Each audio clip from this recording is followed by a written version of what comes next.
हम्म। तो अपना स्टैंडर्डाइजेशन का टॉपिक तो जो है पूरा हो चुका है। अब जीएमपी ऑफ रसौषधि जो है अपन को वो देखना है। ठीक है, क्योंकि रसौषधि से रिलेटेड जो है जीएमपी में क्या इंडिकेशंस है, क्या नियम रूल्स रेगुलेशन है, तो उसके बारे में जो है अपन थोड़ा देखेंगे कि भाई रसौषधियों के गुणवत्ता नियंत्रण के लिए जो है जीएमपी एक्ट में क्या क्या बातें बताई गई है। ठीक है, उसके प्रोसेस क्वालिटी कंट्रोल क्या है, उसका प्रोडक्ट क्वालिटी कंट्रोल क्या है, उसके अंदर अपन क्या क्या देखते हैं, रसौषधि निर्माण के लिए उपयुक्त एरियाज वगैरह हैं, उनका क्या सीन है। ठीक है, और उनके डॉक्यूमेंटेशन वगैरह से रिलेटेड, पैकेजिंग मटेरियल से रिलेटेड जो है अपन यहाँ पे अब बात करने वाले हैं। ठीक है, छोटा सा टॉपिक है, 3-4 पेज का, सिंपल है, बहुत आसान है, समझ में आ जाएगा आसानी से।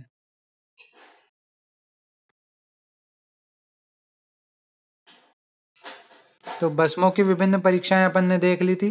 ठीक है, रसौषधियों में मेनली भस्म ही यूज करते हैं, तो इसलिए यहाँ पे भस्मों की परीक्षाओं की बात है। अब आता है अपना जो जीएमपी के रिलेटेड है, जो रसौषधियों से रिलेटेड जीएमपी। ठीक है, तो यहाँ पे क्या है, इसमें ड्रग एंड कॉस्मेटिक एक्ट 1945 के शेड्यूल टी में सबसे पहले जो है जीएमपी को जो है इंक्लूड किया गया था, आयुर्वेद मेडिसिन से रिलेटेड। यानी यहाँ पे क्या है, जीएमपी को वैसे तो जो ड्रग एंड कॉस्मेटिक एक्ट है उसके शेड्यूल एम में जो है सबसे पहले इंट्रोड्यूस किया गया था। ठीक है, लेकिन वो था पहले होम्योपैथी के लिए था। ठीक है, फिर उसके बाद जो शेड्यूल टी आया उसमें आयुर्वेद, सिद्धा, यूनानी, इन टेक्निक्स के लिए भी जो है गुड्स मैन्युफैक्चरिंग प्रैक्टिस यानी जीएमपी को लागू कर दिया गया, ताकि उनकी जो क्वालिटी है वो कंट्रोल हो सके। एक्चुअल में जो जीएमपी है वो सब चीज़ों पे लागू नहीं होती है। जैसे आप एग्जाम्पल के लिए डॉक्टर हो, ठीक है, आप अपने पेशेंट को अपने हाथों से बना के एक योग प्रेस्क्राइब करते हो। जैसे कि एग्जाम्पल के लिए आपने, आपका एक कॉन्स्टिपेशन का पेशेंट है, ठीक है, आपने उसको डायग्नोज कर लिया कि उसके कॉन्स्टिपेशन का कॉज क्या है और उसका ट्रीटमेंट कैसे करना है। फिर आपने कहा कि इसको देखो, अपन यवक्षार दे देते हैं, पंचसकार चूर्ण दे देते हैं, और साथ में छोटी अरड़ का चूर्ण बना के और वो मिक्स करके जो है इसको दे देते हैं। ठीक है, तो वो एक तरह से आपने उन सबको मिक्स करके एक योग बना के जो है पेशेंट को दे दिया। ठीक है, तो आपने, आपके और पेशेंट के बीच ही वो योग का सीन रहा। ठीक है, मतलब आपने केवल उस पेशेंट को वो योग दिया, और वो चाहे उसको आपने पेड़ दिया हो अपना खुद बना के फिर बेचा हो, या फिर आपने ऐसे ही वो मेडिसिन ले आया हो और बना के आपने दे दिया हो। ठीक है, तो एक ये नॉर्मल बात हो गई। ठीक है, ऐसे ही मार्केट से आपने कई सारी मेडिसिन मंगा रखे, शंख भस्म वगैरह वगैरह, मतलब बहुत सारी, और उनका मिला के एक योग बना के दिया पेशेंट को, वो भी आपका पर्सनल सीन चल रहा है। ठीक है, लेकिन वही चीज अगर आप कमर्शियल करने लग जाओ, जैसे अपना एक स्पेसिफिक फॉर्मूला बना के और उसको मार्केट में लाना चाहो, तो फिर आपको जीएमपी के जो रूल्स हैं उनको फॉलो करना पड़ता है। उनके स्टैंडर्डाइजेशन के, क्वालिटी कंट्रोल के जो रूल्स हैं उनको जो है आपको फॉलो करना पड़ेगा। ऐसे ही अगर आपको वो मेडिसिन आपको बेचनी है, तो जीएमपी मतलब है ना, उसके लिए क्या होती है, कुछ प्रोसीजर्स होते हैं, उसके लिए आपको जो है कई परमिशंस लेनी पड़ती है, तो परमिशंस का काम जो है आपको वो भी करवाना पड़ेगा। ठीक है, तो मतलब पर्सनल यूज अगर आप कर रहे हो पेशेंट्स पे, तो आपको जीएमपी की जरूरत नहीं है। इन जनरल अगर कमर्शियल यूज करना चाहते हो, बेचना चाहते हो अपनी कोई मेडिसिन, ठीक है, फार्मेसी खोलना चाहते हो, तो आपको जीएमपी का जो है पूरा ध्यान होना चाहिए, पूरा पता होना चाहिए।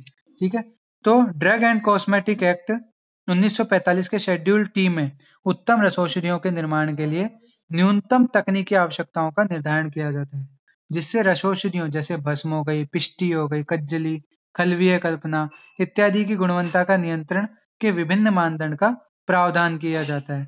इस प्रकार रसौषधियों के लिए जो है जीएमपी के दिशा निर्देश की सत्यापन प्रक्रिया और गुणवत्ता नियंत्रण के लिए चयन एवं प्रामाणिक कच्ची धातुओं यानी रॉ मटेरियल्स का, खनिजों की खरीद के लिए गुणवत्ता का जो है ध्यान रखना अति आवश्यक है। ठीक है, फिर आता है गुणवत्ता नियंत्रण की अपन बात करते हैं, तो दो प्रकार से होता है। एक प्रोसेस क्वालिटी कंट्रोल, प्रोसेस मतलब जब अपन वो मेडिसिन योग बना रहे हैं या वो मेडिसिन तैयार कर रहे हैं, उसके दौरान, उस प्रक्रिया के दौरान जो है आपको क्वालिटी कंट्रोल रखना है, तो वो हो गया प्रोसेस क्वालिटी कंट्रोल। फिर आता है product quality control. Product quality control में यही है कि आपने उसमें जो भी द्रव्य लिए काम में, आवाप द्रव्य, निर्वाप द्रव्य, भावना द्रव्य या फिर कुछ भी और पुट दिए जो आपने अग्नि संयोग किया, उन सब की जो क्वालिटी है उनको कंट्रोल करने के लिए जो है वो प्रोडक्ट क्वालिटी कंट्रोल। इस प्रकार से जो दो प्रकार का क्वालिटी कंट्रोल होता है। सबसे पहले process quality control. Process quality control में दो चीजें होती है, तो दो रजिस्टर आपको मेंटेन करने होते हैं, शोधन रजिस्टर और एक लॉग रजिस्टर। शोधन रजिस्टर में क्या क्या चीजें लिखनी होती है आपको? क्रम संख्या यानी सीरियल नंबर, ठीक है। दूसरा बैच नंबर, बैच संख्या एवं आकार की जो है बैच नंबर और उसका साइज क्या है सैंपल का वो, ठीक है। तीसरा कच्चे द्रव्यों के नाम, जो रॉ मटेरियल आपने यूज लिया उनके नेम्स, ठीक है। फिर शोधन द्रव्यों की मात्रा। शोधन द्रव्य कौन से? जो आप प्योरीफाइंग एजेंट्स काम में ले रहे हो, ठीक है, जो भी आप द्रव्य ले रहे हो, त्रिफला स्वरस ले रहे हो, कुछ भी ले रहे हो, तो उसकी जो है आपको मात्रा का पता होना चाहिए। फिर आधार ग्रंथ, किस ग्रंथ के बेस पे आप शोधन कर रहे हो? रस रत्न समुच्चय के बेस पे कर रहे हो, रस तरंगिणी के बेस पे कर रहे हो, ठीक है, चरक संहिता के बेस पे कर रहे हो, तो ये चीजें आपको याद होनी चाहिए। फिर आती है कार्य प्रणाली। कार्य प्रणाली मतलब प्रोसेस, किस प्रोसेस के तहत आपने किया, क्या आपने निर्वाप द्वारा इसका शोधन किया है या फिर आपने मर्दन द्वारा शोधन किया है, भावना द्वारा शोधन किया है, तो ये सब जो है कार्य प्रणाली के अंतर्गत आती है। फिर आता है विवरण। विवरण मतलब उस जो भी रॉ मटेरियल है, जो भी आप मेडिसिन बना रहे हो, उससे रिलेटेड जो डिस्क्रिप्शन है, आगे आप क्या करने वाले हो, सब विवरण में आ जाते हैं। तो इस प्रकार से जो है आपको एक शोधन रजिस्टर मेंटेन करना पड़ता है। फिर आता है लॉग रजिस्टर। लॉग रजिस्टर में आपको क्या क्या लिखना होता है? क्रम संख्या यानी सीरियल नंबर, बैच नंबर, ठीक है, प्रारंभ में जो आपने मटेरियल लिया था, द्रव्य लिया था, उसकी मात्रा, ठीक है, अवाप द्रव्य जो आप डाल रहे हो उसमें प्रक्षेप के रूप में, उनकी मात्रा, ठीक है, भावना द्रव्य जो आप सोरस आदि यूज ले रहे हो तो उसको कितनी क्वांटिटी में आपने यूज लिया है, उसकी मात्रा, ठीक है, भावना या मर्दन के प्रारंभ का समय एवं तारीख, ठीक है, कि आपने वो मर्दन कब प्रारंभ किया था। कई होते हैं जिनमें आपको एक दिन तक लगातार मर्दन करना पड़ता है, कई में आपको 3 घंटे तक मर्दन करना पड़ता है, कुछ योग ऐसे होते हैं जिसमें आपको 3 3 दिन तक मर्दन करना होता है, कुछ कुछ योगों में 21 बार मर्दन करना पड़ता है, ठीक है। तो इस प्रकार से जो है मर्दन का समय और तारीख बहुत इंपॉर्टेंट होती है। शुरू किया, प्रारंभ किया, उसकी तारीख, और समापन किया, उसका समय और तारीख, ठीक है। पुट की संख्या, आपने कितने पुट दिए अग्नि देने के लिए, मारण के लिए, भस्म निर्माण के लिए।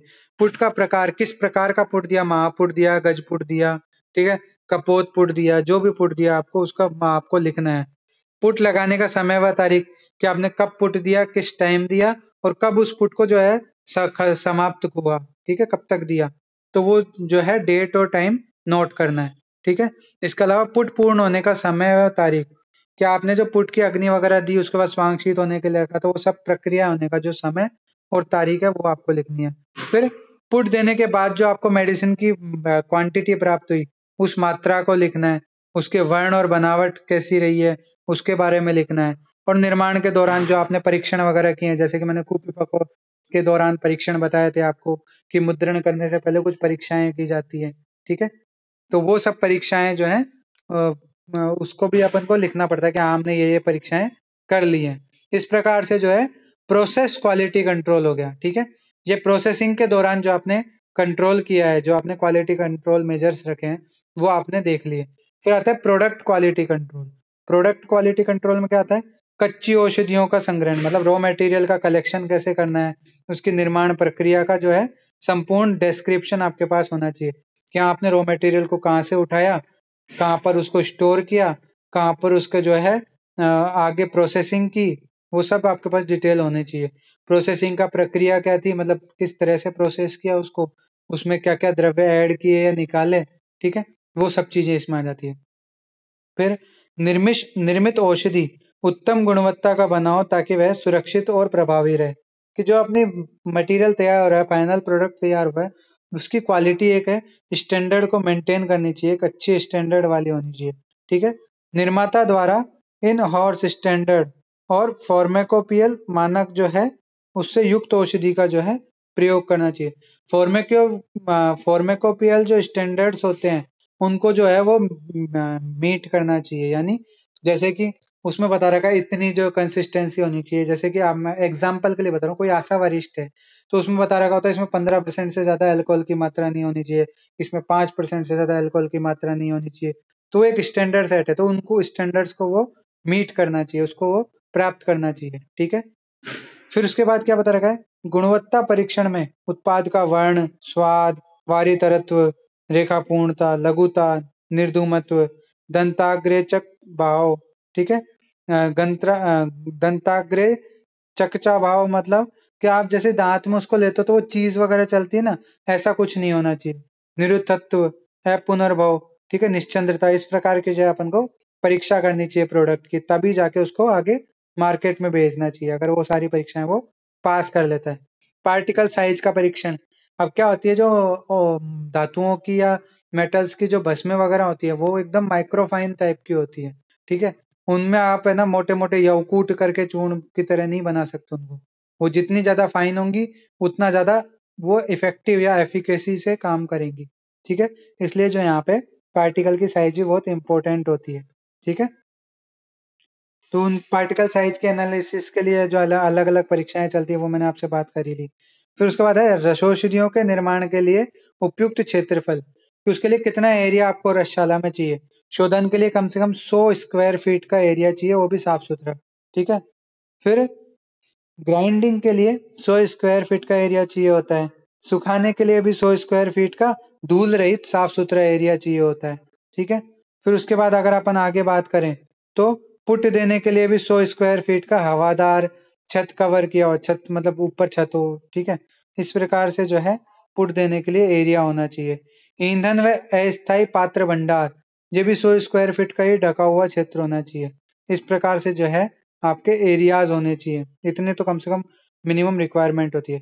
फिर आता है प्रोडक्ट रिकॉल्स, कि मौजूदा स्टैंडर्ड्स के अनुसार भंडारण की निर्दिष्ट आवश्यकताओं के साथ जो है एक सुरक्षित स्थान पर रसौषधियों का भंडारण किया जाना चाहिए। प्रोडक्ट रिकॉल मतलब कि जो प्रोडक्ट है अपना एंड प्रोडक्ट उसको जो है सुरक्षित रखना चाहिए, जैसे स्टैंडर्ड्स बताए रखे हैं। जैसे कि बता रखा है कि किसी मेडिसिन को आपको कलरफुल ग्लासेस में रखना है, क्यों, क्योंकि धूप के कांटेक्ट में आने से जो है उसकी कंसिस्टेंसी जो है बिगड़ सकती है। कुछ द्रव्यों के लिए आता है कि इनको ताम्र पात्र में नहीं रखना चाहिए। कुछ द्रव्यों के लिए आता है कि इनको जो है लोहे के पात्र में नहीं रखना चाहिए या स्टील के पात्र में नहीं रखना चाहिए।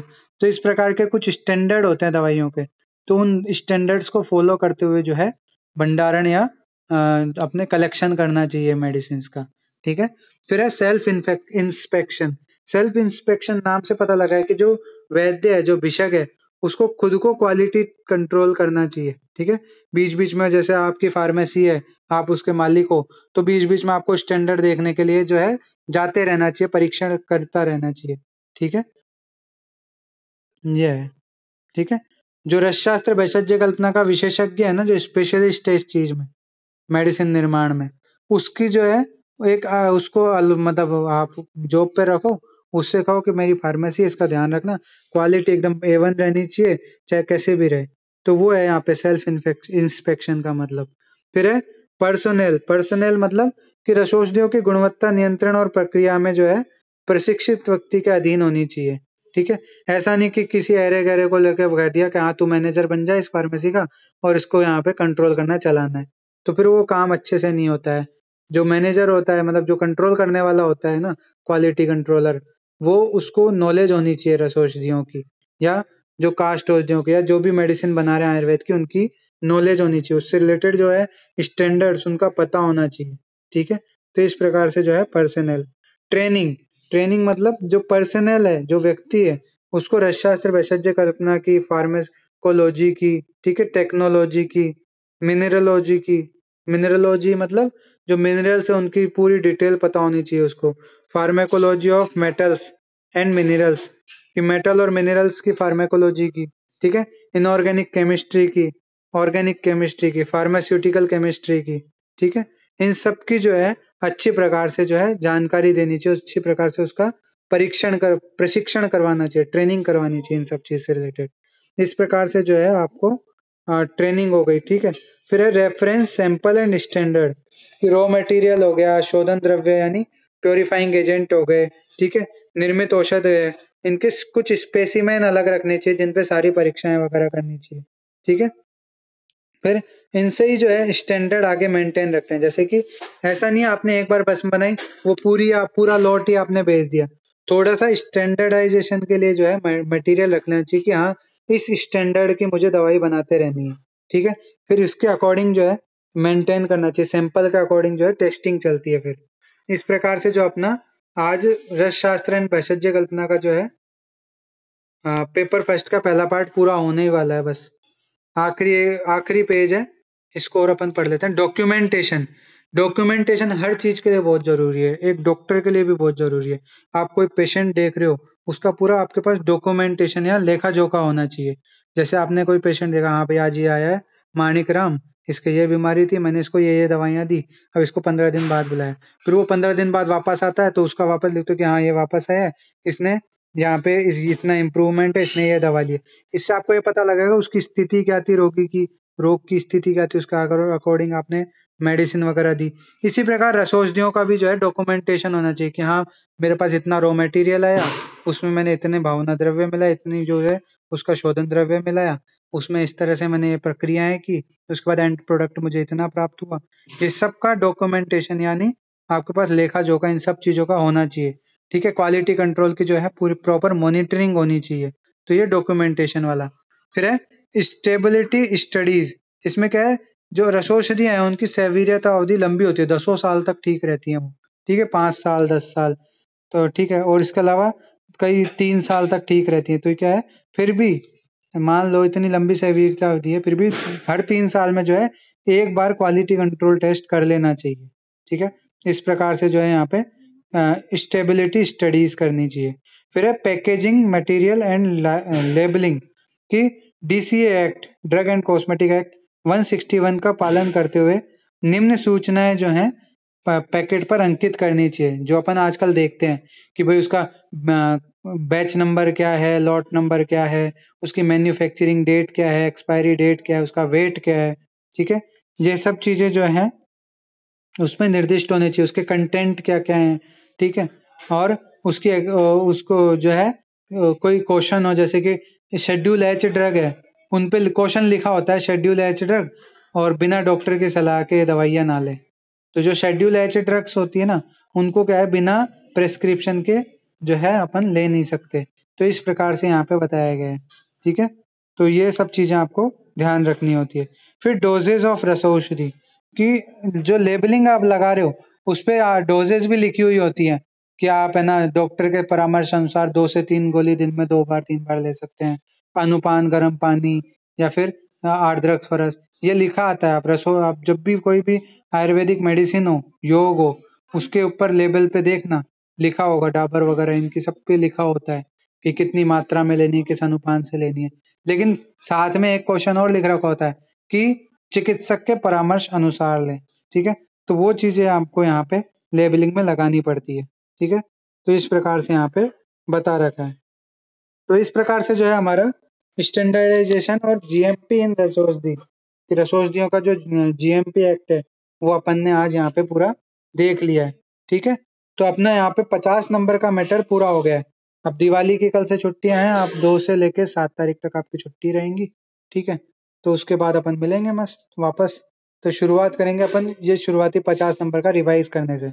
8 तारीख की जो क्लास होगी उसमें अपन रिवीजन करेंगे थोड़ा बहुत। अगर आप सुनाते हो तब तो रिवीजन करेंगे, नहीं तो सेकंड पार्ट स्टार्ट कर देना है, ठीक है। एंड करता हूँ क्लास।